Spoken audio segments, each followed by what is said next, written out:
जगन्नाथ स्वामी नयन पथगामी भवतु में आदि गुरु शंकराचार्य जी ने भगवान जगन्नाथ जी की उपासना करते हुए बड़ा सुंदर संदेश दिया है कि हे चक्ररथ, हे रथारूढ़ भगवान जगन्नाथ, आप मेरे नयन रूपी मार्ग में विचरण करें। भारत धर्म प्रधान देश है और उपासना की और धर्म से जुड़ी हुई विभिन्न मान्यताओं को ये देश बड़ी श्रद्धा से मनाता चला आ रहा है। और आज 21वीं सदी में भी धर्म की वही मर्यादा हम लोग देख रहे हैं। जैसा कि प्राचीन काल से भगवान जगन्नाथ की रथ यात्रा में उस समय की जनसंख्या के अनुसार लाखों लोग इकट्ठे होते थे, तो आज भी लाखों करोड़ों लोग देश में भगवान जगन्नाथ जी की रथ यात्रा में उपस्थित होते हैं। और हमारे यहाँ ये माना जाता है कि कलयुग के देवता भगवान जगन्नाथ आज भी उड़ीसा, जो कि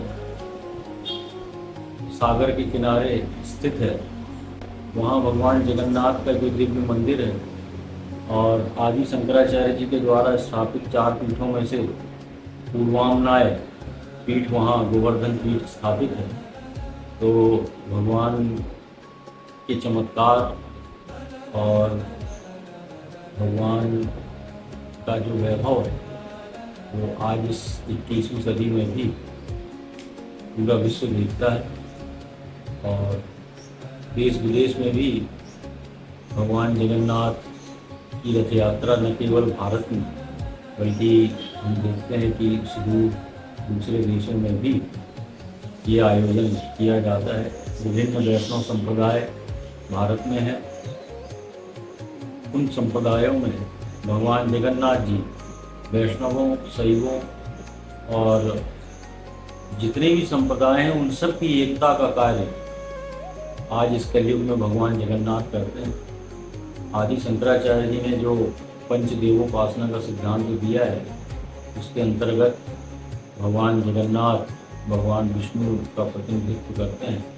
इस तरह उत्तर, दक्षिण, पूर्व, पश्चिम पूरे भारत की धार्मिक एकता को स्थापित करने में भगवान जगन्नाथ का आज बहुत बड़ा योगदान है। आज का दिन काल की दृष्टि से सर्वोत्तम माना जाता है। किसी भी शुभ कार्य को प्रारंभ करने का ये दिन है, जबकि स्वयं भगवान जगन्नाथ रथारूढ़ होकर लोगों के अभ्युदय निःश्रेयस की सिद्धि के लिए अपना धाम तक छोड़ के और रथारूढ़ होकर और भारत की संस्कृति को जो प्राचीन काल से जो है वो सुरक्षित करके आ रहे हैं, तो आज हम सब सनातन धर्मियों के लिए गर्व का विषय है कि हम लोग इस पावन रथ यात्रा भगवान जगन्नाथ का रथारूढ़ होकर के दर्शन कर रहे हैं। ये हमारे इस मानव जीवन को निश्चित ही अभ्युदय और निःश्रेयस प्रदान करेगा। द्वारका शारदा पीठ के जगत गुरु शंकराचार्य जी महाराज वर्तमान में अनंत श्री विभूषित स्वामी सदानंद सरस्वती जी महाराज अपने गुरुदेव ब्रह्मलीन जी पीठाधीश्वर जगत गुरु शंकराचार्य जी महाराज की परंपरा का अनुसरण करते हुए भगवान जगन्नाथ की रथ यात्रा में सम्मिलित होते हैं और अपना आशीर्वचन जनता को प्रदान करके और इस क्षेत्र के अभ्युदय में अपने गुरु के जैसे ही परंपरा का निर्वहन करते हुए इस जगत में सुख का वितरण करते हैं। उनके चरणों में भी नमन पूर्वक भगवान जगन्नाथ जी को हम लोग प्रणाम करते हैं।